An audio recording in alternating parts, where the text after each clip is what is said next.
usually come with some level of discomfort early, and that the longer term risks are more associated with how these medications work specifically. So, for example, long term use is going to have appetite suppressive effects.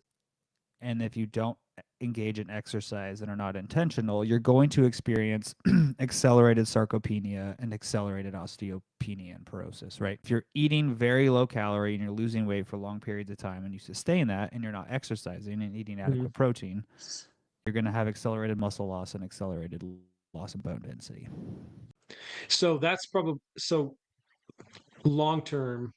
That seems to be the main concern. And are these like how long are people generally staying on these? So I think that's that's a good question. Obviously, it It varies. it's It obviously varies on yeah, how much what your goals it are. I it get that, varies but substantially by person. Doses change over time. As we get newer medications, that's going to change. I mean, I think the average I'm this is just my assumption based on the literature of what I see plus the acknowledgement that there's recency bias. I think like 80% of all GLP-1 medications that have ever been prescribed have been prescribed in the last 18 to 24 months. Like I think that's probably roughly what the number is. So I think the average like time that people are using it is somewhere in the neighborhood of 12 to 24 months for their initial use.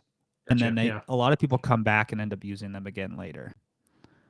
Well, so now one of the things that I want to make sure that we cover in this episode is, and it always like I don't, for the record, anybody listening, this is not meant to make these GLP-1s sound like they're a bad thing or a negative at all.